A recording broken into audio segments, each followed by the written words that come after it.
dikendalikan sama Allah. Lainnya itu semua mati. Tsumma nufikha fihi ukhra, kemudian ditiup sangkakala yang kedua. Fa idza hum qiyamun yanzurun, maka mereka semua bangkit. Qiyam, bangkit. Yang turun menunggu. Jadi semuanya bangkit dan menunggu. Menunggu apa? Menunggu keputusan Allah. Jadi semua mulai dari manusia pertama sampai manusia terakhir berdiri menunggu keputusannya Allah. Ditiup sangkakala yang kedua, dan inilah berkumpul di padang mahsyar. Ibadah mahsyar ini lamanya Khamsina alfasanah, 50.000 tahun satu harinya, dan belum eksekusi, belum keputusan surga neraka. Semuanya kumpul dulu, semuanya apel padang mahsyar. Di padang mahsyar, sesudah di padang mahsyar ada satu fenomena, namanya fenomena syafa'atul uzma.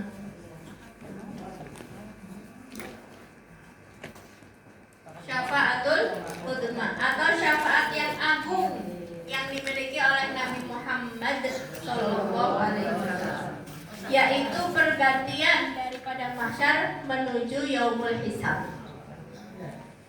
Jadi nanti kalau disebut syafaat macam-macam, ada syafa'atul uzma, syafaat yang agung. Itu posisinya di sini nanti sesudah padang mahsyar. Tapi kalau syafaat nanti sesudah orang diputuskan masuk neraka. Jadi syafaat macam-macam. Ada yang orang sudah diputuskan masuk surga, karena dapat syafaat dia naik, bisa naik level. Ada syafaatnya orang yang diputuskan masuk neraka, harusnya dikerak dia jadi di atas. Kayak siapa? Pamannya Nabi, Abu Thalib. Ditanya, Nabi pernah ditanya, apakah Abu Thalib sebagai pamannya engkau itu posisi engkau bermanfaat nggak untuk beliau? Dulu waktu hidup dia belain engkau dengan hartanya, dengan jiwanya. Sayangnya satu aja, sampai ketika mau meninggalkan Nabi bilang ya, kalimatan uhajju biha indallah, satu kalimat aja aku ditanya yang nanti bisa jadi hujah supaya bisa masuk surga. Ternyata enggak. Jadi syafaatul uzma di sini berbeda dengan syafaat-syafaat yang lain. Syafaatul uzma ini pergantian daripada mahsyar menuju yaumil hisab.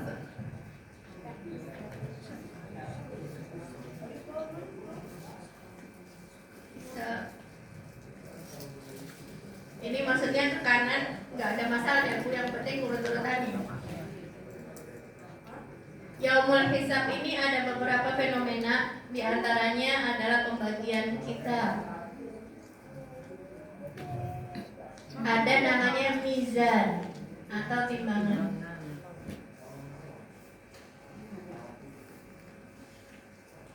Kalau kitab, kata Allah, kafa binafsika al-yawma 'alaika hasiba. Cukuplah buku catatan amalanmu itu sebagai penghisab bagi engkau.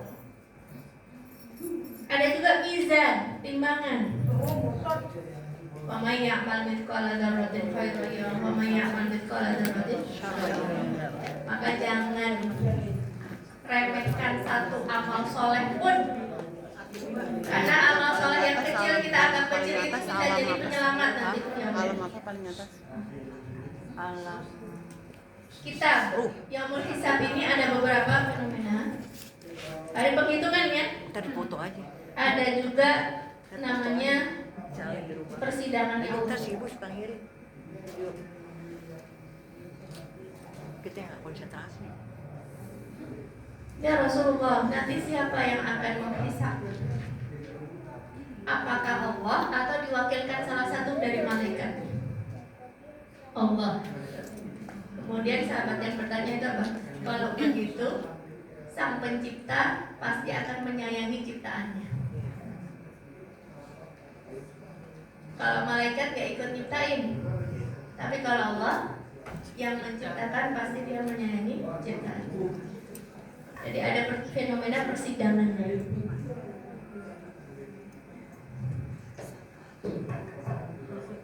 Kita nggak tahu persis-persisnya kayak gimana gitu. Tapi cuma dari dalil-dalil menunjukkan fenomena-fenomena itu. Sesudah yaumul hisab kan ketahuan itu. Sesudah yaumul hisab itu kalau nggak salah ada yang namanya haud atau danau. Haud atau danau. Setiap nabi memiliki danaunya masing-masing. Namun danaunya nabi itu yang paling luas, paling indah. Al-Kausar. Maaf. Ada ulama yang menyampaikan danau itu bukan kautsar. Al-Kautsar itu mata air. Jadi mata air yang mengairi danau. Lebih keren lagi. Kalau danau, setiap nabi punya danau. Tapi kalau mata air yang mengairi danau itu, kalau Al-Kautsar punyanya Nabi Muhammad SAW. Kata Nabi apa terkait danau? Isbiru hatta talaqawni ala hud. Bersabarlah kamu sampai jumpa denganku di danau. Ibu kalau lagi jumpa romantis sama suami, kan kita janjian di mana? Di taman, taman komplek. Sabar ya, nanti kita ketemu nih. Gimana kalau kita itu mau janji ketemu sama kekasih hati? Siap-siap. Siap-siap, gak sabar rasanya ingin nunggu hari H. Tapi nasihatnya Nabi isbiru hatta talaqawni. Bersabarlah kamu sampai jumpa denganku di telaga atau di danau. Iya apa? Sebelum izan apa kitab? Kitab ya. Kitab. Kitab. Dengan B. Kitab. Jadi silahkan mampir ke danaunya Nabi Muhammad SAW. Sesudah ini apa? Jembatan Siroto. Bisa sirat, bisa kontoroh. Istilahnya ada yang menyamakan di antara keduanya atau ada yang membedakan. Kita anggap sama saja, jembatan atau sirat atau kontoroh. Wa in minkum illa waridha. Setiap kalian pasti melewatinya. Wariduha maksudnya di bawahnya itu neraka. Jadi setiap orang pasti melewati neraka. Mungkin ada yang tak lewat danau, kamu mampir. Mau mampir apa enggak, Bu? Cita-citanya, Bu? Mau. Ingin dong ya. Karena sekali minum enggak haus lagi selamanya. Nah, sesudah jembatan ini, maka orang-orang sudah ditetapkan apakah surga atau neraka. Meskipun ada yang jatuh di jembatan ini. Nanti kalau kertasnya ke bawah, kita mungkin lanjutkan. Kita kan sampai yaumul hisab kemarin ya. Waalaikumsalam ya Allah. Ya Bu. Orang ragu dari saking lamanya kita nggak bahas ini. Terakhir apa? Terakhir yang akidah. Tentang haji. Kemarin Ustazah minggu lalu. Oh yang akidah. Oh yang akidah. Hari pertama bulan Juni. Yang fotokopiannya terakhir apa? Aku nggak masuk Bu ini. Kita bolos. Apa? Kita bolos. Nggak sama. Saya nggak masuk. Sama kan saya juga waktu bapak 3 bulan 3 tahun ya kayaknya. Yang part 2. Yang part 2. Kedua lembar itu.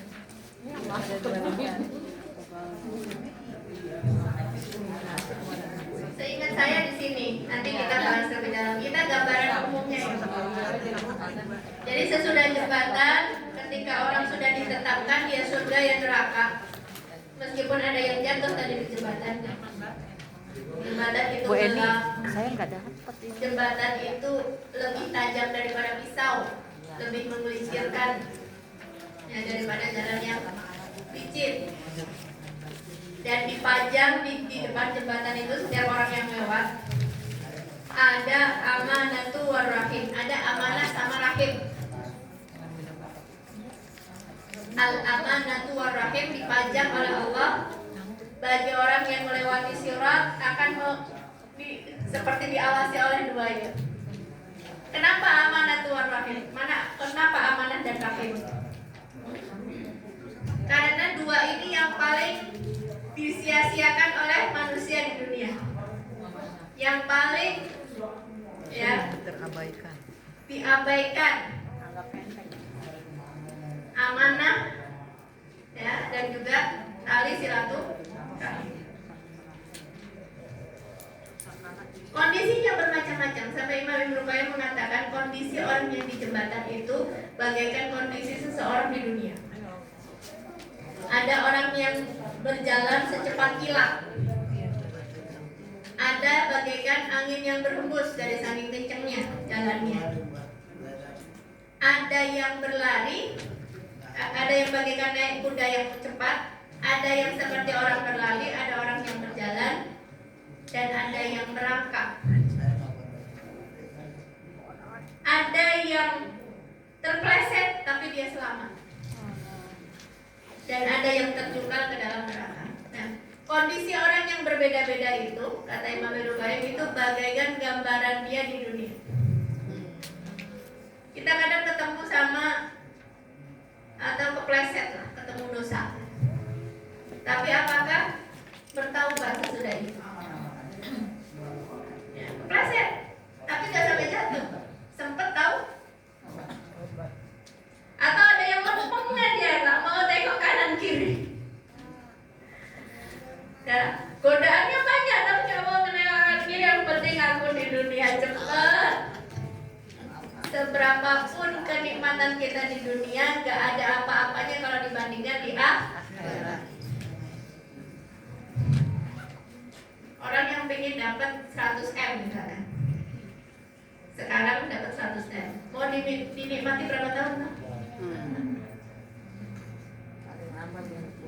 Estimasinya paling panjang 100 tahun deh.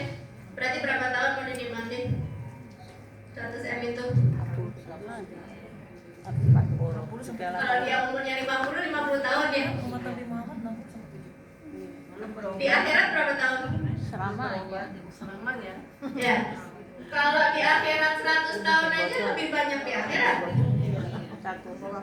Kalau di akhirat 1000 tahun aja lebih banyak di akhirat. 1000 tahun itu baru 1 hari. Kebayang nggak 1000 tahun kayak gimana? Kebayang. Kebayang nggak? Enggak. Satu hari akhirat. Padahal di akhirat itu selama-lamanya, berarti lebih banyak dari 1000 tahun. Lebih banyak dari 100 juta tahun. Semua yang terbatas di dunia itu nggak ada apa-apanya. Karena di akhirat itu nggak ada akhirnya. Sedangkan di dunia pasti ada. Gimana tuh? 100 juta tahun kita nikmatin, itu masih lebih lagi. Karena ini ada batasannya kan. Kalau kita udah 99 tinggal setahun lagi. Tapi di akhirat selama-lamanya. Maka merugi yang mau menukar sesaat dari dunia untuk sesuatu yang selama-lamanya. Sabar deh gue. Yang penting dapat kebahagiaan selama-lamanya. Dan kita pinginnya apa? Misalkan kita dizalimi sama orang ya Bu. Dizalimi sama orang, kita bilang lihat aja tak. Siapa yang dapat kebahagiaan terakhir? Siapa yang tersenyum terakhir? Itu cuma sebentar.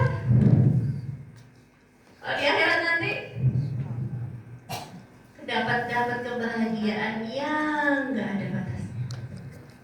Lebih baik sabar sebentar untuk dapat kebahagiaan selamanya. Jadi bulan lalu di Istiqlal saya kan menyampaikan tentang bidadari. Terus ada salah seorang jamaah yang bertanya,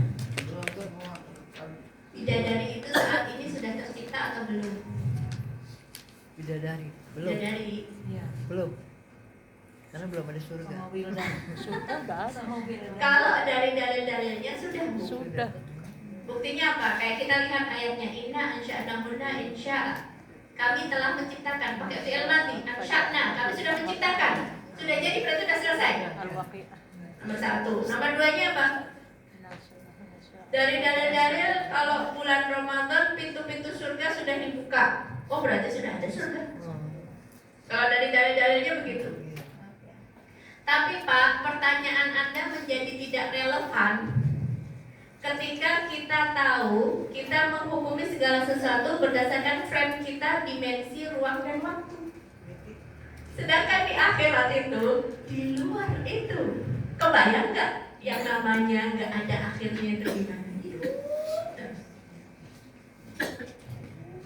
Kalau nggak mampu bayanginnya, memang itu di luar dimensi kemampuan kita untuk membayangkan. Jadi, ya kadang-kadang ibu saya itu kan ibu hakim tinggi pengadilan tinggi agama ya Bu. Jadi kadang-kadang beliau tuh ngasih contoh tuh gini. Kenapa mau gugat, mau tukar, bahasanya begitu, mau tukar istri, mau tukar suami. Jadi seolah-olah ya kita tentu bukan berarti nggak boleh ya, tentu itu kan solusi, cuman bukan solusi pertama, itu solusi terakhir. Kita tentu berharap kebaikan, kesenangan, kebahagiaan dunia dan akhirat. Apabila tidak bisa ditempuh jalan-jalan yang baik gitu ya. Tapi kalau seandainya bersabar, waktunya bakal habis dan Allah akan kasih yang jauh lebih indah lagi di akhirat. Kalau misalkan sempitnya orang berpikir di dunia, ntar gue dapet yang lebih cakep dari lo, gitu kan? Yang lebih baik dari lo, itu baru di dunia karena omongannya orang. Lalu bagaimana di akhirat? Apa bedanya bidadari surga dengan wanita yang solehah? Kalau bidadari surga itu diciptakan untuk melayani. Jadi sengaja diciptakan oleh Allah, ciptaan yang baru untuk melayani tuan dan nyonyahnya. Tapi wanita yang solehah itu di akhirat itu untuk dilayani, untuk merasakan kenikmatan. Sedangkan bidadari tidak merasakan kenikmatan. Dia belum beramal. Dia kan diciptakan di akhirat. Tapi kalau wanita yang solehah, dia sudah beramal sebagaimana laki-laki yang soleh di dunia. Maka dia berhak mendapatkan kenikmatan, merasakan kenikmatan sebagaimana laki-laki merasakan kenikmatan. Dan Allah ngasih sesuatu yang disenangi sama perempuan. Emang perempuan mau Bu, laki-lakinya banyak Bu? Suaminya banyak mau Bu? Enggak mau. Sesuai dengan fitrahnya. Jadi kalau laki-laki senang banyak, kalau perempuan tidak senang. Senangnya apa? Dia yang paling cantik di antara semuanya. Dia yang paling mulia, dia yang paling bagus. Istananya yang paling bagus daripada yang lain. Jadi Allah kasih sesuatu yang sesuai dengan fitrahnya perempuan. Ya, itu yang terkait dengan surga. Jadi gak kebayang kapan akhirnya. Dan segala sesuatu kalau yang dibanding tak terhingga adalah nol. Jadi di dunia itu nol ketika dibanding tak terhingga. Berapapun banyaknya, ratusan miliar pun, ratusan tahun pun dia tinggal di dunia. Tapi kalau dibanding tak terhingga, maka hakikatnya adalah Masya Allah. Sesudah itu baru surga dan neraka. Sebelum itu ada kejadian apa? Disembelihnya kematian. Kematian itu disembelih. Kematian itu didatangkan sebagaimana seekor domba. Dan ditanya kepada penghuni surga sebelum mereka masuk ke surga, wahai penghuni surga, kalian kenal gak ini apa? Karena datangnya begitu. Kenal ya Allah, itu adalah kematian. Nah, udah ngalamin, ngerti? Wahai penduduk neraka, kalian kenal gak ini apa? Kenal ya Allah, itu adalah fa umira bidzabhi, maka kemudian diperintahkan untuk disembelih. Kemudian Allah katakan khuludun wala maut, mulai hari ini kekal abadi dan tidak ada kematian. Itulah perjalanan mulai dari alam roh sampai surga, insya Allah. Gimana orang yang berdosa besar?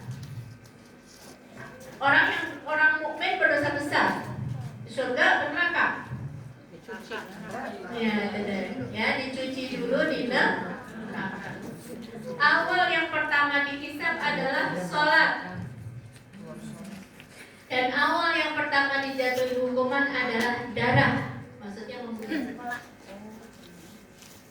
Yang pertama dihisab adalah sholat, yang pertama dijatuhkan hukuman adalah membunuh, darah. Maksudnya darah Pembunuhan. Yang pertama kali dihisab adalah sholatnya seseorang. Tapi yang pertama kali yukbo, diputuskan atau dieksekusi pertama adalah terkait pembunuhan. Membunuh dosa besar nggak? Dosa besar. Maka dia dicuci dulu di neraka. Kalau dia masih punya la ilaha illallah, dia akan dikeluarkan dari neraka. Itu tadi syafaat. Ya, keluarkanlah dari neraka yang di dalam hatinya ada kalimat la ilaha illallah, meskipun setengah keping dinar. Gimana nggak bahagia dikasih sama Allah la ilaha illallah? Kebahagiaan selama-lamanya loh. Bagi yang gak punya la ilaha illallah, selama-lamanya gak bisa masuk. Betapapun dia bahagia di dunia, anaknya lucu-lucu, duitnya gak berseri. Ya, jadi beriman dengan hari akhir itu salah satu dari rukun iman yang penting. Apalagi masail ghaibiyat, sesuatu yang gaib. Alladzina yu'minuna bil ghaib. Sekarang pertanyaan, orang Indonesia banyakkan Islam KTP apa Islam beneran? KTP. KTP-nya Islam. Kita wangi banget sebagai apa? Sebagai negara terbesar penduduknya yang Muslim. Tapi berapa persen di antara mereka yang tahu la ilaha illallah, yang kenal sama Allah, yang sujud? Jangan-jangan banyak yang belum pernah sujud sama sekali. Dan kebanyakan abdun bil mal, hambanya uang. Kebanyakan kemana saja angin uang itu pergi, maka dia akan menjadi pengikutnya yang setia. Na'udzubillahi min dzalik. Di sini saya bawa buku namanya Wahai Ahlus Sunnah Bersatulah. Saya belum baca, tapi baru baca daftar isinya. Tapi intinya di sini ngasih frame sama kita, kerangka bahwasanya sebagai Ahlus Sunnah wal Jamaah jangan mudah dipecah belah. Kenapa bisa dipecah belah? Asumsi saya itu karena kalau kita sudah ngomong akidah, itu berbeda akidahnya dengan saya. Seolah-olah dia itu udah kafir.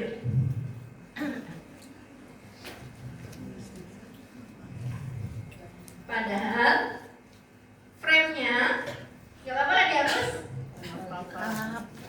Aku mau foto. Udah bobo. Ya ini ntar ini aja. Ntar nge video. Ntar sama Bu Eni. Padahal Tunggu update. masalah akidah atau masalah keimanan Dia si Bu Yani suka ngasih. atau masalah syariat Udah. itu nggak seluruhnya masalah yang pokok. Ada masalah yang pokok, ada masalah yang cabang. Maaf ya juga suka.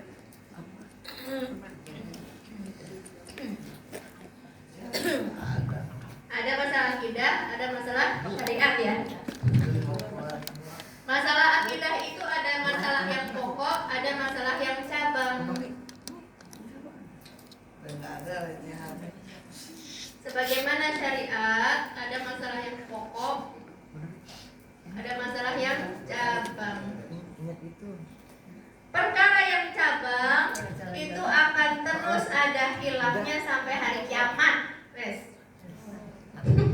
Kalau masalahnya masalah cabang.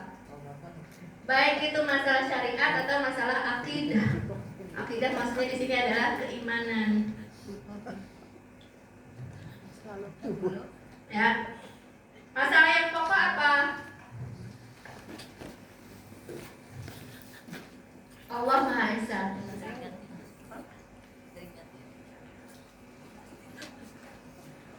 Tauhid.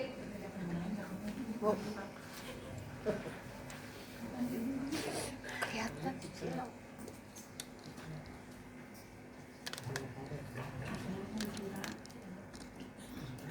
Tahu? Berbeda di masalah yang pokok, maka dia berbeda akidahnya sama kita. Nabi Muhammad, Nabi terakhir. Berbeda masalah yang ini berarti berbeda dengan kita di masalah yang pokok. Jadi gini nih, ini Islam.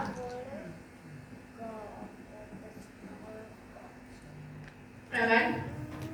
Ini ada yang namanya Ahlus Sunnah wal Jamaah.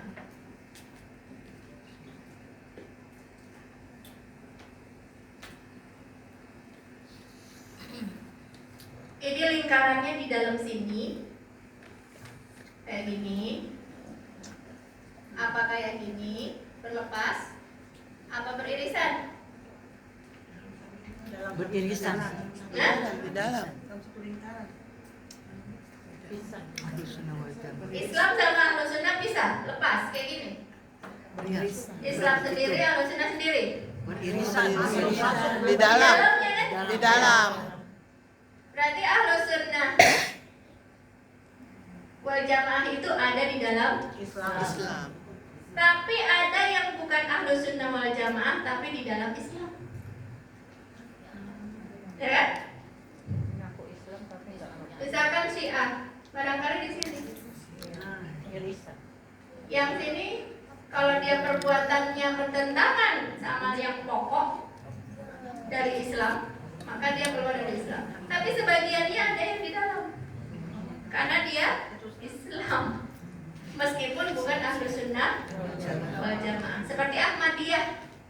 Ahmadiyah nggak mengaku Nabi Muhammad adalah Nabi terakhir. Ada siapa namanya? Ya, Mirza Ghulam Ahmad. Berarti dia bukan Ahlus Sunnah wal Jamaah. Oke. Kita abaikan yang ini, kita lebih fokus ke Ahlus Sunnah wal Jamaah. Sekarang ada lingkaran lagi namanya NU. Namanya Muhammadiyah Al-Irsyad Persis. Di mana nih? Di sini apa lepas dari ini? Dalam. Dalam. Dalam apa? Ahlus Sunnah wal Jamaah. Di dalam Islam apa di dalam Ahlus Sunnah wal Jamaah? Dalam Islam. Di dalam Islam, tapi di luar Ahlus Sunnah wal Jamaah. Apa di dalam Islam dan di dalamnya Ahlus Sunnah wal Jamaah? Di dalam Islam. Di dalam yang lingkaran Ahlus Sunnah wal Jamaah di dalam Di dalam Islam dan di dalam Ahlus Sunnah wal Jamaah. Jadi nggak boleh ngeluarin ormas-ormas Islam ini dari Ahlus Sunnah wal Jamaah. Dah, mahfum ya?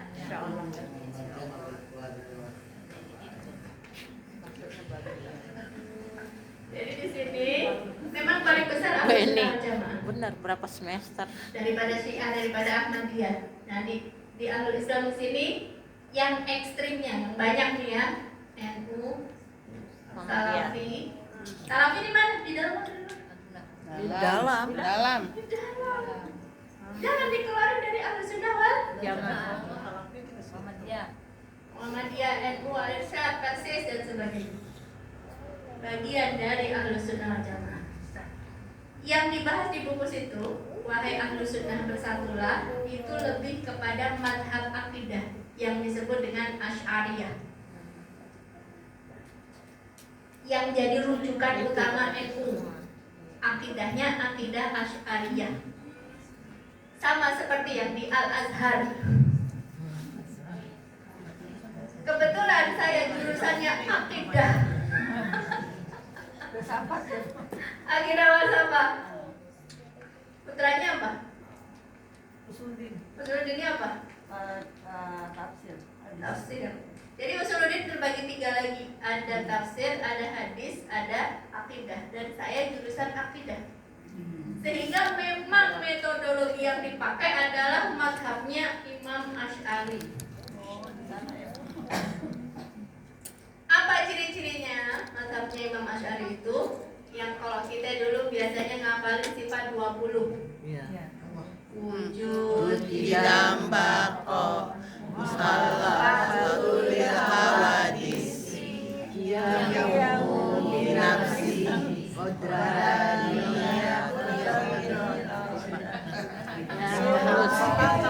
Tahu lupa. Sampai bakal mulainya gitu. ya, sifat-sifat Allah, ya kan? Kita apalin dulu. Berarti dulu apa? Berarti akidahnya apa? Asy'ariyah.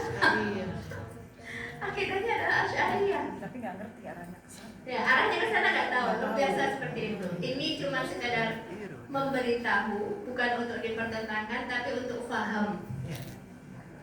Sekarang yang berkembang apa? Salaf. Salah. Ya. Akidahnya bukan akidah Asy'ariyah, pendekatannya berbeda, metodologinya berbeda. Ya. Ada lagi. Tapi ya namanya Athariyah, ya gitu disebutnya. Yang satu Asy'ariyah, yang satu Athariyah atau Ahlul Hadis. Itu perbedaannya di masalah yang cabang, apakah dia Athariyah atau Asy'ariyah Maturidiyah. Asy'ariyah Maturidiyah merujuk kepada Imam Asy'ari dan Imam Maturidi. Athariyah ini Salafi gitu ya, sama Asy'ariyah Maturidiyah. Perbedaannya sangat sempit di masalah yang cabang saja. Bahasa lama tuh. Masalah yang cabang apa misalkan penggunaan hadis-hadis Anak bapak tuh. ahad atau hadis mutawatir. Bapaknya. Kalau Asy'ariyah Badan ini sih. nggak mau pakai hadis ahad. Ya, kalau Asy'ariyah pakai hadis ahad mau. Untuk masalah-masalah ghaibiyat yang tadi tuh, danau, mizan, timbangan, harus pakai hadis mutawatir. Kemudian apa lagi perbedaannya di antaranya yang menonjol adalah ketika ketemu sama ayat-ayat mutasyabihat. Ketemu sama ayat mutasyabihat, maka kalau dia Asy'ariyah cenderung mentakwilkan. Contoh, Ar-Rahmanu 'alal 'arsyis tawa. Sesungguhnya Allah di atas ars bersemayam. Itu Asy'ariyah itu cenderung apa? Mentakwilkan. Ditakwilkan. Allah menciptakan Nabi Adam dengan tangannya. Itu nggak mau Asy'ariyah bilang tangannya, dengan kekuasaannya. Ditakwilkan. Tapi kalau Asy'ariyah itu jangan ditakwil-takwilin dah. Udah biarin aja apa adanya, lebih tekstual. Kalau ini lebih kontekstual. Ulama yang dulu tidak senang mentakwilkan. Ulama sekarang yang baru-baru maksudnya lebih senang mentakwilkan. Kenapa? Karena ada kebutuhan pada itu. Dulu yang namanya Islam itu cuma di Jazirah Arab, bahasanya satu. Tapi begitu sampai ke Nusantara, orang Islam masuk Islam, ketika membaca ayat dan terjemahannya seperti itu, apalagi orang awam, akhirnya tidak mensucikan Allah sebagaimana yang diminta. Jadi yang ini berhati-hati, yang ini biarin apa adanya begitu. Jadi perbedaannya di masalah apa? Metodologi, Bu. Jadi jangan keluarin salah satu ya dari Ahlus Sunnah wal Jamaah. Ya, mudah-mudahan kita di sini juga sama. Jangan keluarin tuh, oh yang itu mah begitu bukan ahlus sunnah jamaah, jangan. Bid'ah. Ya, semua ahlus sunnah wal jamaah. Kalau terkait syariat kan gampang. Masalah yang pokok dari syariat apa misalkan? Sholat 5 waktu, ya kan? Sholat subuh 2 rakaat itu masalah yang pokok.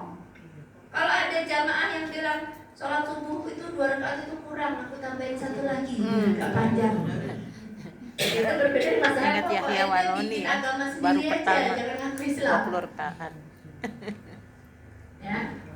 Kalau masalah yang cabang, yang banyak banget beredar, misalkan apa? Kunut nggak kunut, pakai sayyidina apa enggak, itu masalah yang cabang. Jadi nggak semua masalah syariat itu masalah yang cabang, ada masalah yang pokok. Ketika dia bilang misalkan aku muslim tapi Islamku nggak wajib zakat, Anda ngawur. Yang namanya Islam itu wajib zakat. Perkara ente nggak bayar, ente dosa. Tapi kalau bilang Islam saya nggak wajib zakat, kamu bikin agama baru aja. Ya, jadi nggak semuanya masalah yang pokok, ada juga yang cabang. Akidah juga sama, nggak semuanya masalah yang pokok, ada juga yang cabang. Jadi masalah syariat itu nggak semuanya masalah cabang, ada juga yang pokok. Dengan frame ini, akhirnya kita baru paham. Oh, ternyata saya berbeda dengan tetangga saya itu cuma masalah yang cabang. Itu cara memahami Ahlus Sunnah wal Jamaah. Terinspirasi dari bukunya nih, Ustaz Farid Nu'man Hasan, Wahai Ahlus Sunnah, bersatulah. Karena bawahnya udah berantem mulu. Apalagi ustadznya yang viral misalkan. Nanti yang berantem yang komen bu di bawah. Kurang kerjaan. Nanti jamaahnya ustadz ini ngebelain ustadznya. Jamaahnya yang lain belain juga ustadznya. Jadi itu yang berantem yang di bawah yang komen. Kita kurang kerjaan amat kita. Mendingan bantuin Palestina merdeka. Jadi di antara syubhatnya setan itu kita disibukkan dengan perkara-perkara yang tidak penting, supaya kita nggak mengerjakan pekerjaan yang penting. Dah, apalagi Taklid buta itu. terkait taklid buta. Ibadah itu harusnya taklid. Kadang kalau nggak taklid mau ngarang dewe. Ya, jadi harusnya taklid.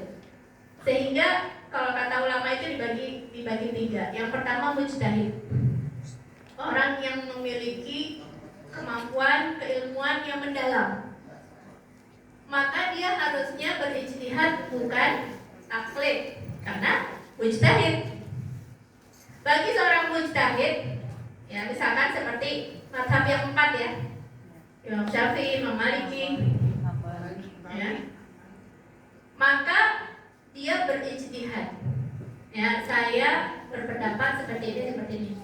Muridnya tinggal taklid mengikuti, karena tidak memiliki kemampuan sebagaimana Imam gurunya. Kalau taklid, muqallid itu nggak boleh berijtihad, karena nggak nyampe. Sebaiknya mujtahid juga tidak taklid, karena kewajiban dia untuk berijtihad, karena dia punya kemampuan terhadap ayat-ayat, hadis-hadis dan ilmu usul fikih dan sebagainya. Nah, mudah-mudahan kalau kita senang thalibul ilmi, naikkan derajat kita dari yang tadi taklid, naik kepada apa? Taklid tapi mengetahui dalil, gitu loh. Insya Allah kita nggak nyampe mujtahid, nggak. Insya Allah kita nggak nyampe ke yang atas itu, berijtihad nggak nyampe, gitu kan? Karena saking keterbatasan kita, gitu kan? Tapi minimal kita mengetahui dalil-dalilnya, rujukan-rujukannya. Ya, itu seperti itu. Saya ingin membahas ada beberapa poin lagi yang masih ada kaitannya dengan masail akidah. Saya sarikan di sini dari usul Isrin ya.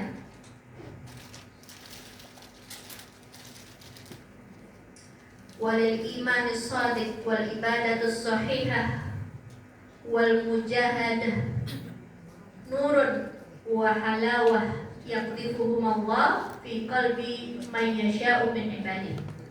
Yang namanya keimanan yang benar, ibadah yang benar, ya, dan mujahadah, kita mampu berusaha bermujahadah, itu adalah cahaya yang diberikan oleh Allah kepada hati, kepada siapa saja yang dikehendaki dari hambanya.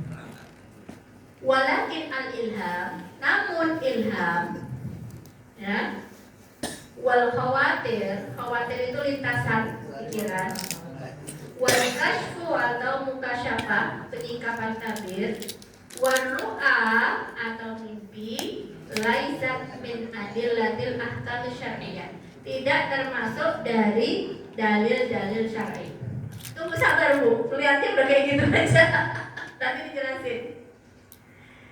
Beliau mau menjelaskan bahwasanya kalau kita kan sumbernya apa? Quran dan hadis. Tapi kalau seandainya orang soleh, kemudian orang soleh itu bermimpi, bisa diambil hukum kan? Mimpinya orang soleh, seorang soleh bermimpi, misalkan dia kalau masuk rumah disuruh baca ini misalkan. Atau karena zamannya udah zaman edan gitu ya, maka lakukanlah sholat ini setiap hari ini. Gimana? Ini yang mau dijelasin, sabar dulu. Jadi di sini dikatakan bahwasanya al-ilham wal khawatir wal kashfu wal ru'a laisa min adillatil ahkam syar'iyyah, tidak termasuk dalil syar'i, tidak digunakan sebagai hukum. Kalau diambil hikmahnya boleh mimpi atau penyingkapan tabir, tahu-tahu dapat ilham, dapat wangsit. Ente siapa? Ente bukan nabi. Kemarin kita baru memperingati Idul Adha yang selalu disebut bagaimana ketundukannya Nabi Ibrahim ketika dapat mimpi. Mimpinya Nabi itu wahyu.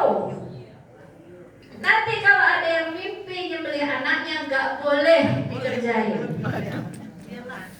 Itu setan.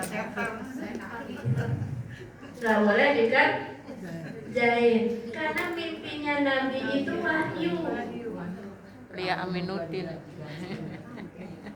Sedangkan mimpinya manusia biasa, kita yang bukan Nabi, itu terbagi menjadi 3. Yang pertama, ar-ru'ya as-shadiqah, istilahnya begitu. Kan kemarin udah ya? Iya, mimpi yang benar. Mimpi yang benar. Mimpi yang benar itu dari Allah, biasanya menjadi jalan hidayah atau jadi jalan masuk Islamnya seseorang. Itu ar-ru'ya as-shadiqah, mimpi yang benar.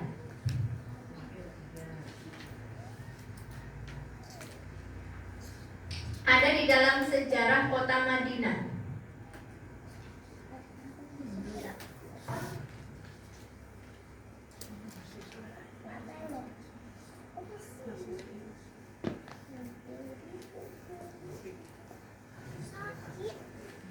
Dalam sebuah sejarah kota Madinah,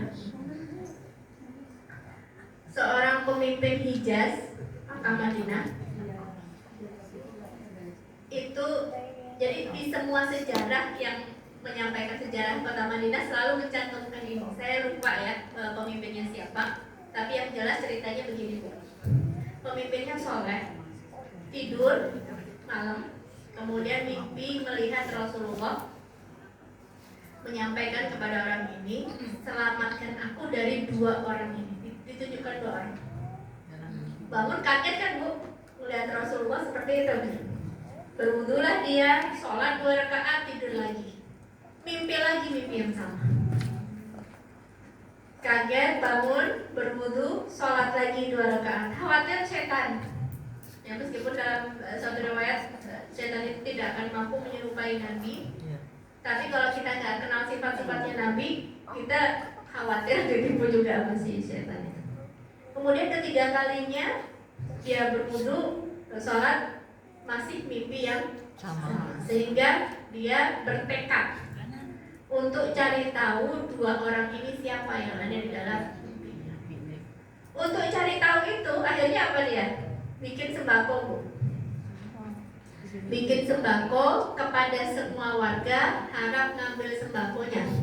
Tapi maunya dia sendiri yang ngasih supaya tahu ini orang ini bukan orang ini bukan orang ini. Udah semuanya, semua warga Madinah semuanya udah dapat, nggak ada lagi. Coba ada lagi nggak? Ada lagi sih orang dari luar.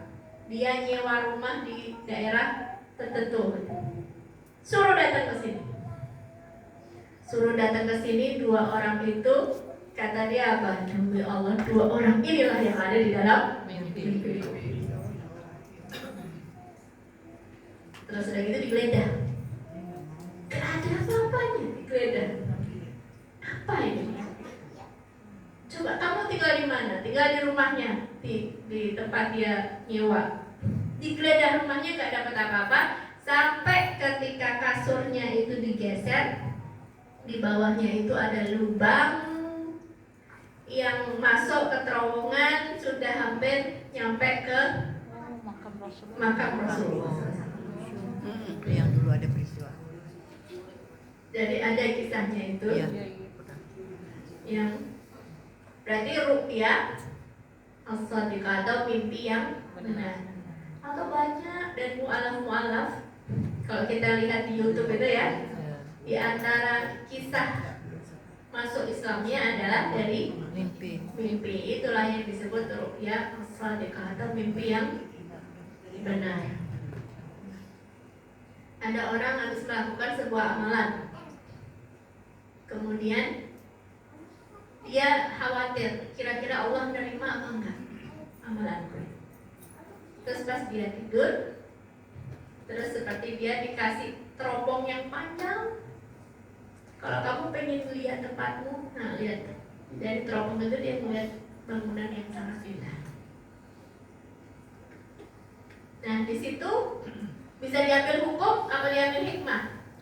Diambil hikmah, nggak bisa diambil hukum. Diambil hikmahnya apa? Oh, mudah-mudahan Allah berkenan dengan amalan tersebut dan kamu harus terus beramal soleh lagi, kamu terus harus semangat dan mendekatkan diri kepada Allah.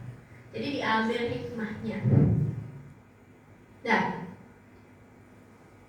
ada lagi seorang qadhi atau hakim mau memutuskan suatu perkara. Kalau dia mau memutuskan suatu perkara, ya kan, berdasarkan bukti-bukti atau berdasarkan mimpi? Bukti. Ya namanya hakim harus pakai bukti. Ya kan? Kalau enggak kayak Abu Nawas. Jadi cerita kan? Gimana itu Abu Nawas tuh? Bu? Ya. Gimana Abu Nawas tuh, Bu? Abu Nawas dimarahin sama tetangganya gara-gara apa? Kamu tuh ya Abu Nawas, kembalikan uang 1000 dinarku. Aku kemarin mimpi dapat 1000 dinar. Tahu-tahu kamu pinjem katanya sebentar doang mau dibalikin. Malah kamu lempar ke kali, akhirnya hilang.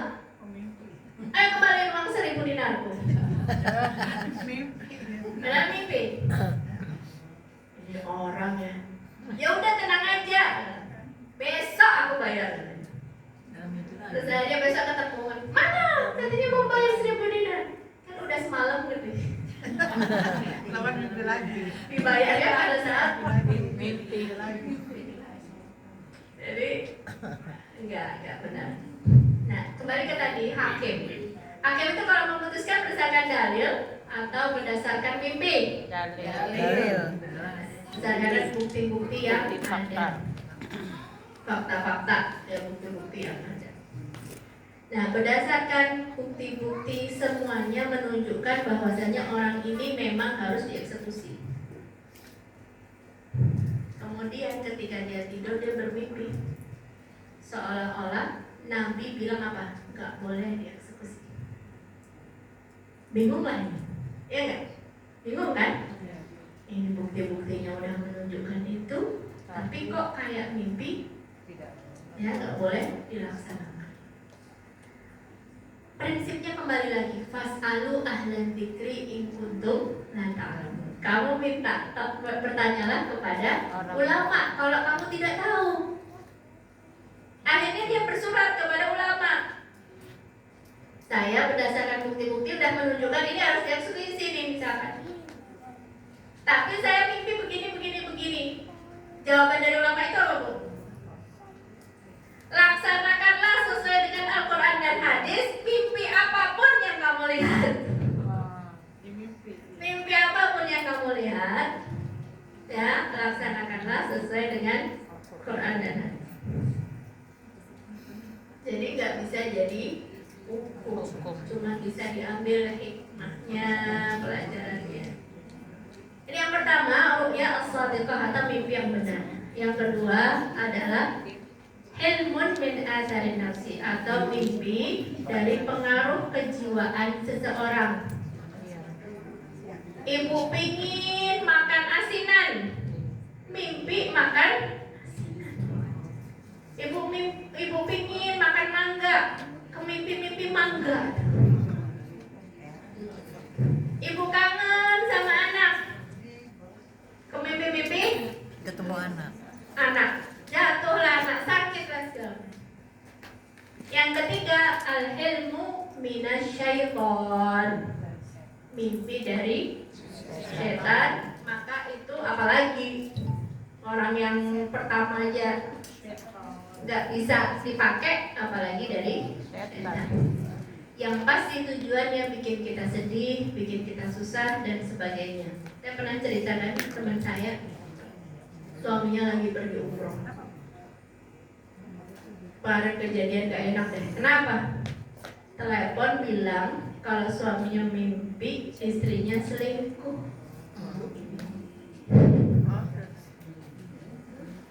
Gimana, Bu?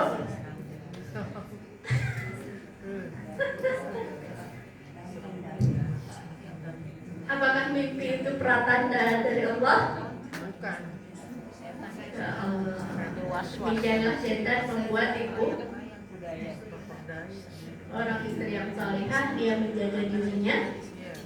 Ya, meskipun mimpinya lagi umroh, mimpinya tuh, dan itu menjadi beban di hati dia. Kenapa? Karena pada saat mau menikah pun mimpinya apa? Pas mau menikah, dia salat istiqarah, dapat mimpi gitu. Kalau dia adalah calon istrinya yang segera jadi istri. Jadi itu hanyalah dari syaitan. Nabi pernah sesudah sholat berbalik ke belakang, kemudian bertanya, di antara kalian siapa yang semalam bermimpi? Ada jamaah yang jawab, saya ya Rasul. Apa mimpimu? Saya melihat diri saya, kepala saya terpenggal, kemudian kepalanya gelinding, kemudian saya mengikuti kemana perginya si kepala. Kata Nabi apa? Itu dari syaitan. Adabnya apa kalau dapat mimpi yang buruk? Berudah. Ya, berudah ke sebelah kiri. Pastikan nggak ada suami di sampingnya. Ketok. Entar selamat dari mimpi, nggak selamat dari kemarahan. berudah ke sebelah kiri, mengubah posisi tidur. Ya, kalau bisa kayak tadi itu berwudu, sholat 2 rakaat. Ya, kemudian mengabaikan apapun itu. Kalau kejadian itu bukan gara-gara ibu mimpi, bukan, tapi karena takdir. Oke? Ilham, mukasyafah. Mukasyafah itu penyingkapan takdir.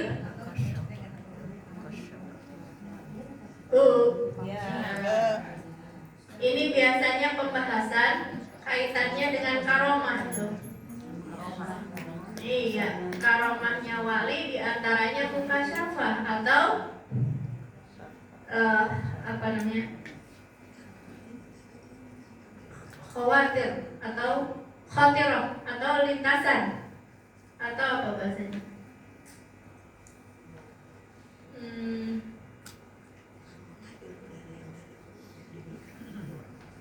Firasat. Firasat.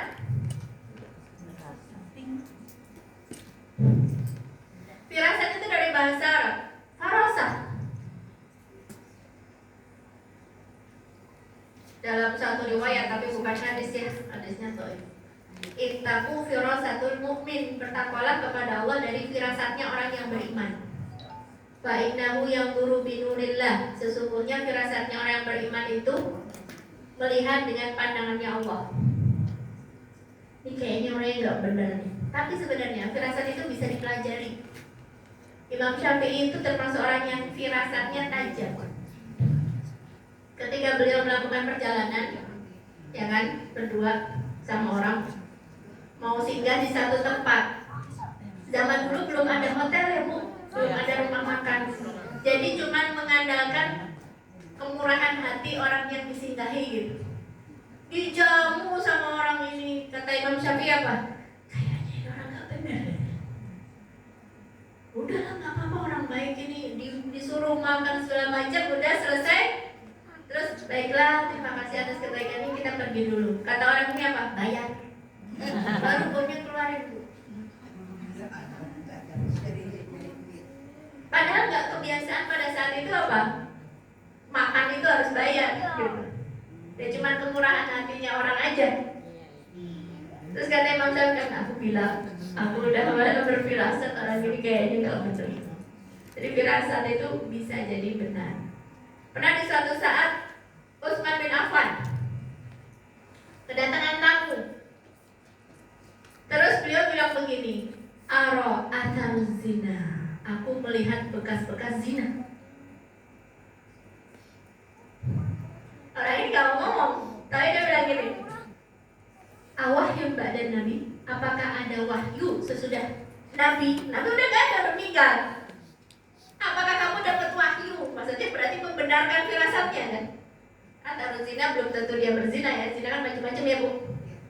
Bisa mukadimah zina, bisa pacaran, bisa ini atau zina. Aku melihat bekas-bekas zina. Diingkari sama dia, awahyun ba'dan nabi. Apakah ada wahyu yang turun sesudah nabi? Lah, gak ada. Tapi firasatnya orang yang beriman. Jadi lagi-lagi pun firasat, ilham, ya, itu tidak bisa jadi hujjah, tidak bisa jadi dalil. Cuma bisa diambil hikmahnya. Kayak tadi itu Imam Syafi'i, kalau seandainya ada firasat, ya dihindari begitu. Dan itu berlaku bagi orang-orang yang sholiq biasanya, orang-orang yang benar, orang-orang yang lurus, yang tidak berkata-kata kecuali yang benar. Nah itu biasanya baru termasuk orang yang tajam firasatnya. Terus ada lagi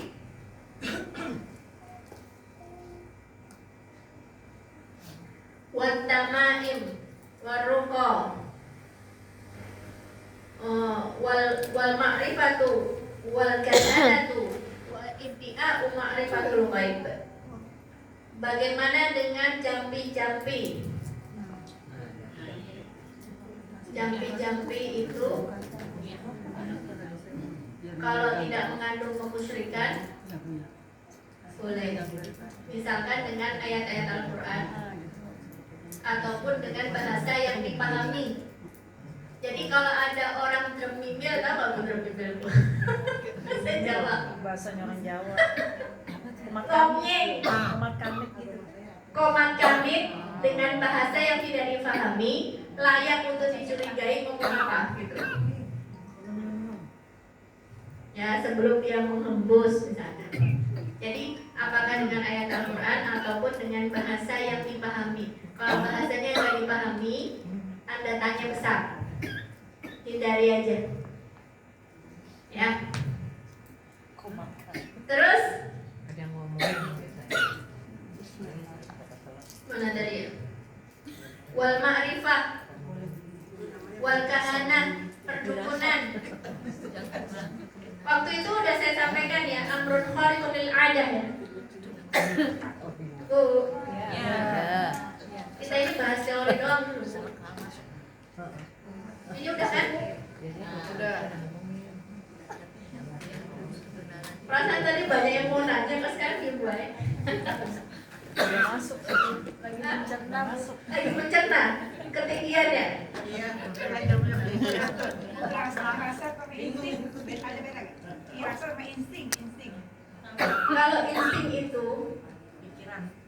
Kalau insting itu sebenarnya yang dimiliki oleh hewan atau manusia kan? Benar nggak? Meskipun nanti di dalam Al-Quran itu bahasanya sama-sama wa auhayna, auha, dan kami wahyukan. Tapi wahyu ini maknanya macam-macam. Ada wahyu yang artinya wahyu Allah kepada para nabi. Ada juga insting. Kami ilhamkan, maksud gitu.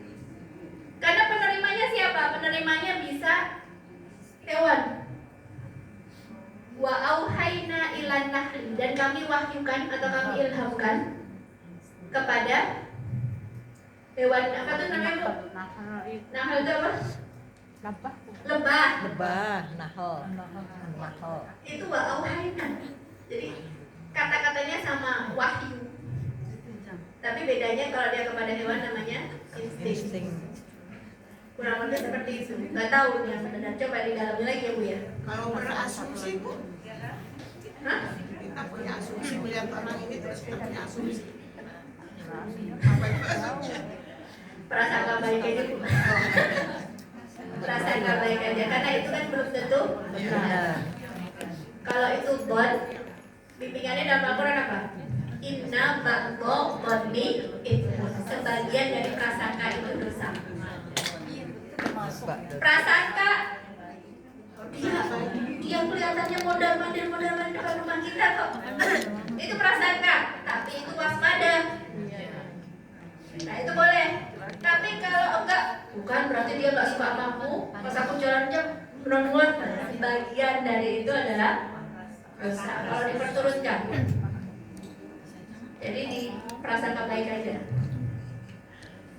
Oke. Masih mau cerita apa ya? Pak. Perdukunan. Perdukunan. Amrun khariqun lil adat. Jampi-jampi. Perkara Mbah dukun jampi. di luar kebiasaan. Mbah dukun jampi. Perkara di luar kebiasaan. Di alam ini tuh kan pakai sunnatullah ya. Yang namanya air itu mengalir dari tempat yang tinggi ke tempat yang rendah. Yang namanya manusia itu nggak bisa terbang, ya kan? Kalau api terkena sesuatu yang kering maka dia akan terbakar. Itu sunnatullahnya seperti itu. Tapi kadang-kadang tidak terjadi sebagaimana sunnatullah yang secara umumnya. Maka itu disebut perkara-perkara di luar kebiasaan. Yang pertama namanya irhas. Irhas itu perkara di luar kebiasaan bagi seseorang calon nabi tapi belum jadi nabi. Contoh, Nabi Isa ketika bayi udah jadi nabi belum? Belum. Tapi bisa ngomong nggak? Bisa. Mujizat bukan? Mujizat. Mujizat, tapi namanya irhas bukan mujizat. Yang kedua namanya mujizat. Kalau mujizat udah jadi nabi. Kalau irhas misalkan nabi ketika pergi ke Syam sebelum jadi nabi, dinaungi sama awan, batu-batu sujud kepada beliau. Ibu tahu nggak pas umur berapa tuh? Pas nabi 12 ya, kurang lebih 12 tahun, ketika mau pergi ke Syam, ikut bareng sama pamannya Abu Thalib. Pas jalan itu batu-batu bersujud. pohon-pohon bersujud di rombongan ini. Maka siapa namanya? Pendetanya? Hiro. Iya, pendeta Tahiro itu sengaja. Ini nggak mungkin tanda-tanda alam ini kecuali kepada seorang nabi. Sampai akhirnya disuruh makan di situ segala macam. Dan mereka sebagaimana kebiasaan jahiliyah bersumpah dengan menyebut nama Lata dan Uzza. Kalau ada yang menyebut Lata dan Uzza sama Bahiro ini coret, bukan ini nih orangnya. Ada lagi nggak sekalian kalian selain kalian? Oh, ada itu yang jagain barang-barang. Siapa itu? Anakku, kata Abu Thalib. Tapi kata Bahiro, harusnya bapaknya udah meninggal. Ketika dibilang sama Abu Thalib apa? Anakku. Padahal ponakan, kan biasa ya ponakan dibilangnya anak. Tapi karena Bahiro itu memang nyari nabi yang terakhir berdasarkan tanda-tanda yang ada di kitab mereka, terus bilang harusnya bapaknya udah meninggal. Ya sih, bapaknya udah meninggal. Itu ponakanku. Nah, centang. Ketika diajak ngobrol bersumpah demi Lata dan Uzza, Nabi bilang apa? Ngapain aku bersumpah demi Lata dan Uzza? Orang aku gak sujud, gak menyembah dia. Centang lagi. Sampai akhirnya dicek tanda kenabian pada beliau, dan akhirnya kata Bahiro, kalau kamu kalau anak ini nanti besar, dia akan jadi seorang yang hebat. Dan kalau kamu teruskan ke negeri Syam, saya khawatir apabila orang-orang Yahudi mengenali, dia akan membunuhnya. Pulang Bu, balik. Nggak jadi. Nanti perangkat lagi pas dia udah dewasa. Jadi itu apa? Irhas atau tanda-tanda sebelum kenabian.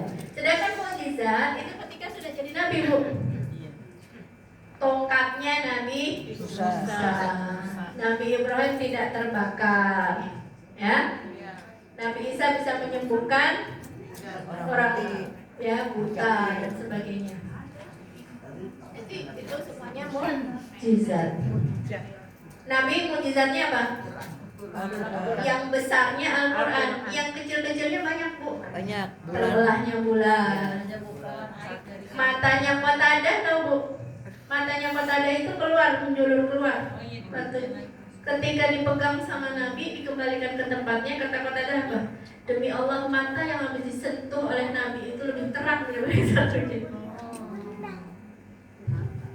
Itu baru mukjizat yang kecil-kecil banyak. Kemudian sesudah mukjizat, di sini ada namanya karomah. Para wali.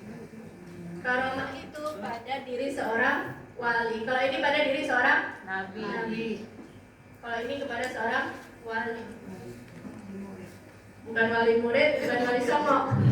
Wali songo ya bisa jadi ya. Bukan wali kelas. Wali kelas. Ya. Bukan wali ben. Bukan wali nikah juga. Bukan wali ben. Bukan wali ben. Wali jaya. Ya. Itu siapakah waliullah? Alladzina amanu wa kanu yattaqun, yang beriman dan bertakwa kepada Allah. Singkatnya seperti itu. Terus yang keempat namanya ma'unah. Ma'unah atau pertolongan. Kepada siapa? Orang biasa yang muslim, yang mukmin, orang soleh biasa, tapi nggak sampai ke derajat wali. Kecelakaan pesawat, meninggal semua kecuali bayi. Nah itu ma'unah. Tsunami, meninggal semua kecuali kakek-kakek sama nenek-nenek. Kanan kirinya semua roboh. Nah itu namanya ma'unah. Kalau dia belum mencapai karomah. Jadi Ustazah, kalau orang biasa bilang ini mukjizat, itu salah ya. Kurang tepat. Setelah kita belajar kita tahu kalau itu bukan mukjizat. Mukjizat itu harus pada Nabi. Kenapa? Karena dari mukjizat itu namanya i'jaz atau melemahkan orang yang melawan. Begitu. I'jaz. Udah? Sesudah ma'unah? Ada lagi Ustazah. Apa? Yang kelima namanya muhina. Muhina ini lawannya karomah. Kalau karomah itu pemuliaan, muhina itu penghinaan. Lawannya karomah. Karomah itu untuk memuliakan dia sebagai wali. Kita boleh nggak ibadah yang banyak biar dapat karomah? Biar sekali ada yang nyubit kita, mudah-mudahan langsung diazab sama Allah. Boleh nggak Bu? Kita sampai jam berapa Bu? Asalnya 3:17. Ngantuk ya Bu? Enggak, Ustazah boleh tanya.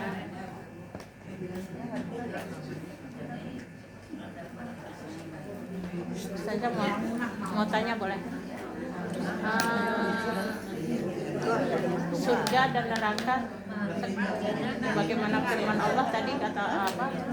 Bahwa itu sudah ada sekarang Ustazah. Tapi udah dimasukkan belum oleh Nabi? Kan sedangkan Nabi menunggu umatnya, karena Nabi sendiri tidak akan mau masuk ke surga sebelum umatnya masuk katanya gitu. Jadi sampai sekarang Rasulullah belum. Itu tadi Bu yang saya jawab. Pertanyaan itu menjadi tidak relevan karena kita apapun kita pahami itu berdasarkan dimensi waktu. Akhirat itu dimensinya berbeda. Akhirat itu dimensinya berbeda.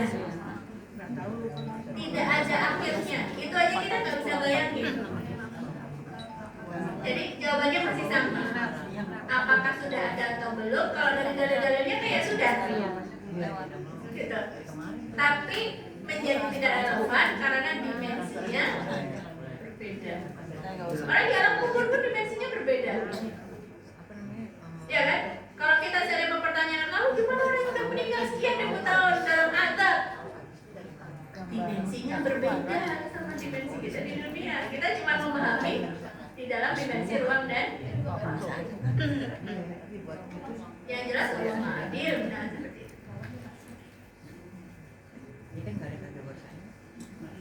Ya, terusin ya. Jadi ketika kita tadi bilang, ya, muka syafah peningkapan tabir. Nah itu perlu diteliti apakah dia itu karomah ataukah muhina. Gak semua yang aneh itu maka dia karomah. Apalagi dipelajari. Ilmu kebal dipelajari, jelas itu bukan karomah. Pasti. Karena karomah itu gak dipelajari. Karomah itu dikasih aja sama Allah. Sebagai penguat, sebagai pemuliaan kepada orang yang biasanya memang mikirinnya cuma mikirin dakwah, mikirin ya jihad, fisabilillah misalnya. Itu ya Bu ya. Nah kita misalkan sebagai seorang hamba, boleh nggak berharap karomah? Boleh saja, tapi itu sebenarnya nggak dianjurkan. Yang dianjurkan itu apa? Kita disuruh istiqomah. Istiqomah itulah yang setinggi-tinggi karomah. Kita rindu sama karomah. Kita pinginnya dapat karomah. Ya? Hah? Pertolongan. Jadi kepada seorang hamba yang soleh gitu aja biasa, tapi belum mencapai derajat karomah. Lanjutin dulu ya. Muhinah.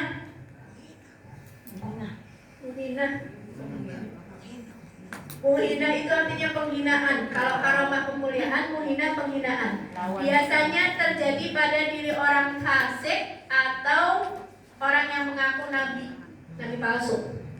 Seperti terjadi pada Musailamah al-Kadzdzab. Ketika dia bilang apa?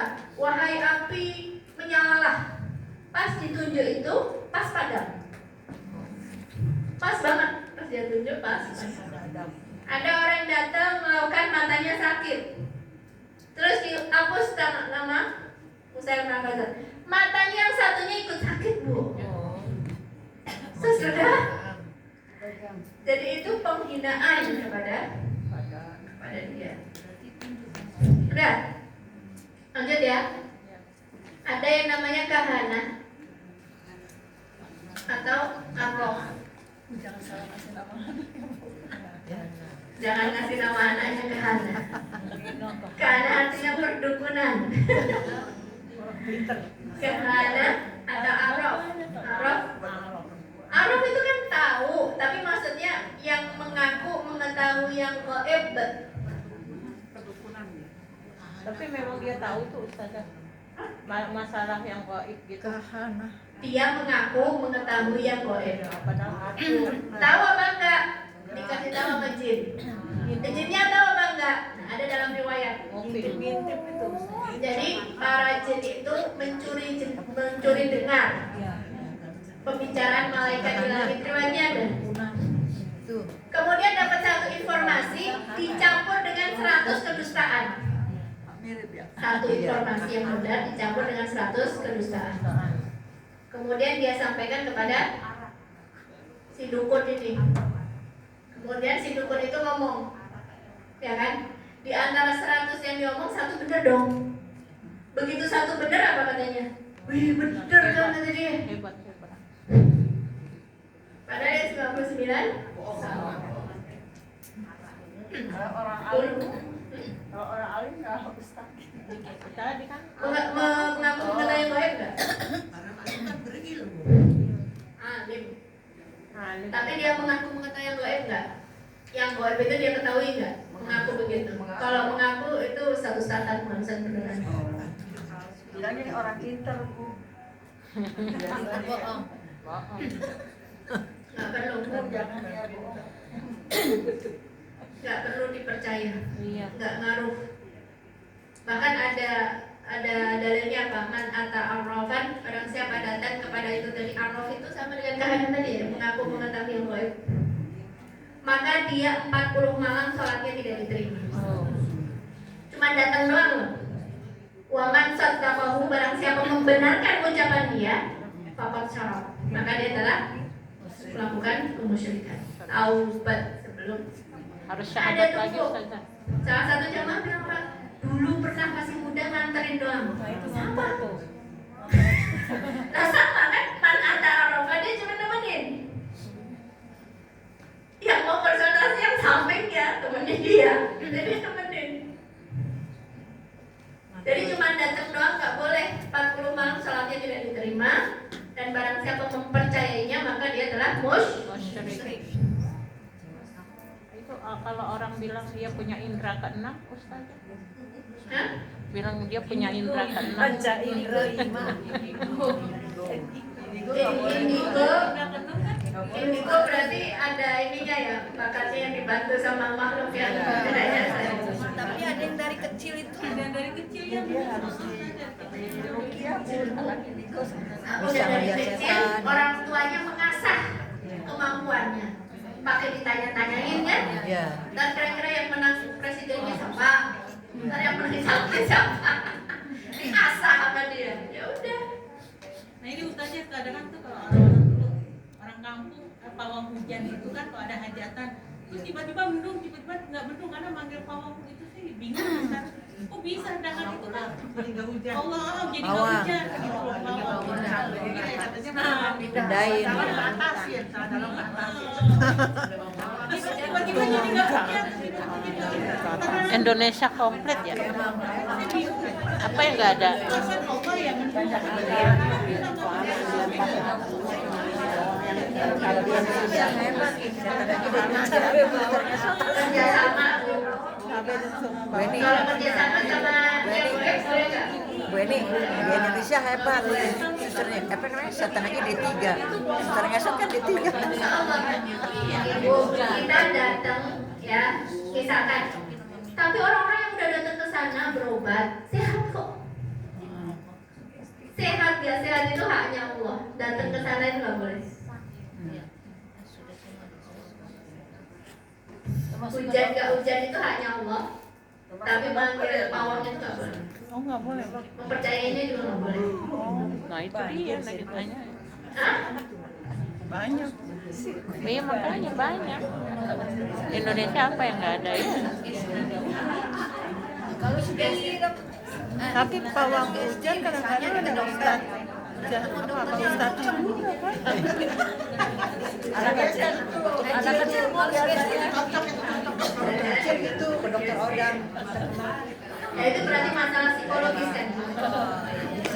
Saya mau cerita aja, ada Di dokter Odang. Udah lama nggak dapat jodoh ya. Terus Mas Saudara mandi bunga, mandi kembang gitu. Mari kembang bunga, dapat jodoh. Tapi nggak lama dia kawin, 2 bulan yang lalu. Mandi kembang. kawinnya alhamdulillah, mandi kembangnya nggak boleh. Nggak boleh kan mandi Nggak kembang. boleh. Jadi percayanya dapat jodoh karena mandi kembang itu saja. Tapi dosa.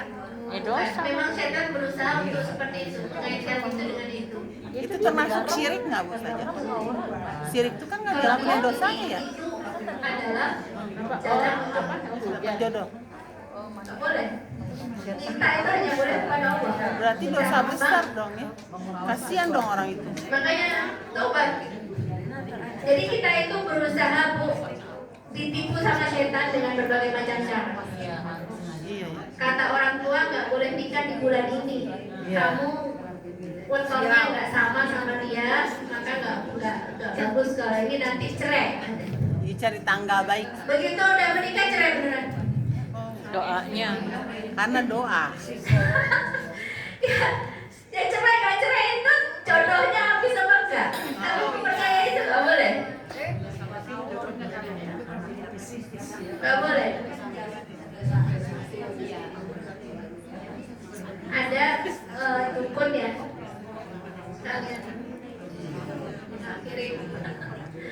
Ada dukun dari Yaman, saya lihat tayangannya Syekh Al-Iwani mewawancarai dukun taubat masuk Islam. Udah muslim sebenarnya dari Yaman. Tapi dia itu memang dari kecil sudah kelihatan bakatnya. Terus orang tuanya ngasah gitu kan? Diasah, ditanya-tanyain, ya kan? Dimintain apa? Diasah terus. Sampai ketika kecil ketemu sama anjing warna hitam, ngasih tahu kamu nanti bakal jadi ini. Tapi memang sebelumnya leluhurnya itu sudah ada buku sihir, yang mana dia nggak tahu ini buku sihir apa buku karomah. Ini pentingnya kita bahas ini. Dia nggak paham, dan kebanyakan orang Indonesia tidak bisa membedakan itu. Yang penting aneh berarti karomah, padahal belum tentu. Tulisannya tulisan Arab. Tulisannya tulisan Arab pula. Iya. Isim judulnya isim. Padahal apa?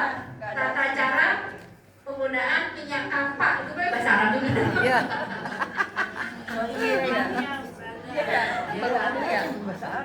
Nah, jadi dari kecil sudah ada tanda-tanda seperti itu. Iya. Terus udah gitu diasah, belajar sampai dapat keilmuan yang tinggi, itu dia ceritakan. Dia kayak dapat syubhat dan dia nggak bisa bedakan apakah yang datang itu malaikat atau setan. Intinya kamu disuruh begini sampai 40 hari 40 malam kamu harus di suatu tempat yang gelap. Karena kamu adalah orang yang mulia, maka orang yang suci, maka harus di atas yang suci. Katanya begitu. Al-Quran dibelah dua Bu, dari surah Kahfi, yang setengah kertasnya itu disebar. Bukan diinjek. Karena kamu mulia, maka kamu harus di atas sesuatu yang mulia. Gimana tuh setan membuat itu? Waduh. Karena kamu suci, ya kan, maka kamu harus di atas yang suci. Suci dianggap. Padahal menghinakan. Iya. Itu paham tak? Iya. Paham betul. Pasti dianggap ini adalah aroma, ini adalah malaikat yang datang sampai dia dapat ilmu yang bertambah-tambah lagi. Terus apa? Praktek. Obatin kan, katanya kalau datang ke rumahnya orang, dia kamar mandinya mana? Aku mau berwudu, mau bersuci. Padahal saya tidak bersuci, saya bernajis. Benar itu. Dan melakukan tipu daya sebagaimana tipu dayanya orang yang kadang sehat, kadang sehat tuh sakit lagi, kadang ya gitulah. Sebenarnya sehat nggak sehat itu kan haknya Allah, izinnya Allah. Tapi cara seperti itu nggak boleh. Sampai akhirnya ketika dia dapat di satu titik, dapat hidayah, dapat petunjuk, mulai mempertanyakan ini benar apa enggak. Dan pasrah kepada Allah, minta dikasih bimbingan petunjuk. Ketika dia mau melepaskan itu semuanya, dapat ancaman dari setan apa? Kalau kamu lepasin anakmu mati. Terus apa? Yang punya hak hidup atau mati itu Allah. Dan betul anak itu meninggal. Apa kamu gentarkan dia atau enggak? Enggak, dia tetap istiqomah. Alhamdulillah. Jadi kalau mati, hidup, sehat, sembuh atau sakit itu haknya Allah. Tapi caranya itu tidak boleh. Caranya tidak boleh. Sering terpedaya. Nah, jadi kalau kita paham dia itu berusaha untuk bikin tipu daya, kita harus waspada dengan tipu dayanya. Kayaknya saya pernah bahas kan Al-Furqan baina auliya Rahman wa auliya syaitan. Perbedaan. Iya, ada bukunya itu. Iya. Udah beli bukunya? Beli itu bukunya kemarin yang Perbedaan antara wali Allah dengan wali syaitan? ada, udah. Di situ banyak sekali contoh-contoh yang membedakan antara karomah dengan wali setan, tipu daya setan. Kita terusin dulu sesudah ini, sesudah Ada. Araf atau Ada Kahana. biru. Ada apa lagi? Iya Bu Seni Istidraj. saya. Dibukakan dunia luar biasa, tapi padahal untuk dia tambah jauh dari Allah.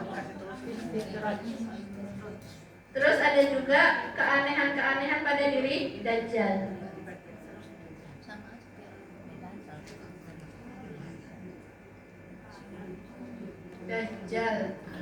Keanehan-keanehan pada diri Dajjal itu bukan karomah, bukan mukjizat, tapi keanehan yang diizinkan sama Allah. Dia bisa memerintahkan langit untuk turun hujan. Dia bisa memerintahkan bumi, maka dia tumbuh tanaman. Nah, saya lupa ada satu lagi yang mirip dengan kahanah, namanya sihir. Kalau tadi kahanah atau arraf itu sekedar mengaku mengetahui yang gaib, kalau sihir memang melakukan praktek sihir. Segala sesuatu yang nanti ada pengaruhnya dengan fisik, bisa sakit, bisa mati, bisa ke pikiran, jadi linglung, bisa ke hati, pelet, ya, dicolek sedikit ngikut dia pelan. Itu apa? Pelet. Gue pelet loh. Pelet. Bisa kafrik, jadi benci. Gue pelet loh. Apa Bu? Saza, Jadi jauh. ini kan ustadz yang dipercaya oleh banyak umat. Nah itu dia seperti ini kan ditayang di TV, bisa memanggilnya ini bisa berbicara dengan orang yang masuk. Nah seperti itu kan, artinya dia mengajak orang untuk percaya dengan itu kan. Nah itu yang pertama, itu bagaimana dengan yang diperbuat ustadz itu. Yang kedua, saya pernah tahu dari jamaah yang ustadz itu katanya gini, ternyata dia menyembuhkan adalah jin yang ini nanti setelah sembuh lebih tinggi lagi jinnya katanya gitu. Akhirnya dia nggak ikut situ. Nah itu seperti ustadz yang di apa namanya, ya seperti itu kan. Jadi akhirnya kan banyak jamaah yang ikut seperti percaya gitu. Itu bagaimana? Tadi udah dijelaskan kalau yang Berarti itu ya berarti kan ya Itu yang berupa ular. itu udah dijelaskan. ya. Nah, kalau sekarang pembahasannya rukyah misalkan. Rukyah boleh ada di jampi-jampi itu apa boleh apabila tidak mengandung kesyirikan. Kalau seandainya dia mengaku orang yang jin yang masuk ke tubuhnya orang, gitu kan? Ya. Ngobrol sama dia. Iya. Siapa aja bisa ngobrol sih? Kan nggak harus ustadznya ngomong. Di ru'yah. Kan dia jawab ngomong. Kedengeran kan suaranya itu? Tapi itu nggak bisa jadi bukti. Siapa yang bilangnya? Makanya kalau rukyah yang benar, biasanya rukyah syariah yang benar, apapun yang diucapkan sama jin itu masuk kuping kanan keluar kuping kiri, nggak boleh jadi berarti nanti dia akan ngomong macam-macam. Tahu nggak ini yang kuda-kuda itu pamanmu nomor 1. Akhirnya kena ke kita kan, jadi nggak enak sama paman itu. Padahal nggak boleh dipercaya. Dia nggak mampu ngeganggu orang ini, pengennya apa? Keluarganya pecah belah. Jadi nggak boleh dipercaya. Kalaupun bisa berbicara, kayaknya setiap mereka bisa aja berbicara, nggak ada masalah. Meskipun nggak semuanya itu adalah kalimatnya jin ya, bisa jadi itu dari kejiwaan itu karena tekanan batin, adanya dia di dimensinya dia ada yang macam-macam jadi diabaikan apa yang diomong, bukan dalil juga. Dalil itu udah cukup Al-Quran, hadis, fatwa ulama.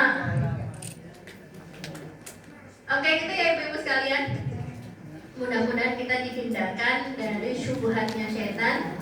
Kita sibuk sama yang perkara yang cabang-cabang, padahal perkara yang pokok yang diminta sama Allah kita malah dikerjain. Di antara hikmahnya yang paling penting banget adalah mintanya sama Allah saja, jangan minta sama kembang, jangan minta sama kuburan. Kalau pernah maka taubat sebelum terlambat. Sama orang pinter, berarti kita nggak pinter, Ustaz. Ya, mari kita perbaiki dengan zikir pagi sorenya apa Bu? Allahumma inna na'udzubika min an nusyrika bika syai'an na'lamu wa nastaghfiruka lima la na'lamu. Allahumma inna na'udzubika min an nusyrika bika syai'an na'lamu wa nastaghfiruka lima la na'lamu. Ya Allah, aku ya, mohon perlindungan dari berbuat syirik yang aku sadari, dan aku mohon ampun apabila melakukan syirik padahal aku tidak sadar. Allah Al-Jawab, mari kita istighfar. Astagfirullahaladzim, astagfirullahaladzim, astagfirullahaladzim. Kafaratul majlis. Subhanakallahumma wa bihamdika, asyhadu an la ilaha illa anta, astaghfiruka wa atubu ilaik. Mohon maaf lahir dan batin. Yang benar datangnya dari Allah, yang salah dari saya. Wassalamualaikum warahmatullahi wabarakatuh.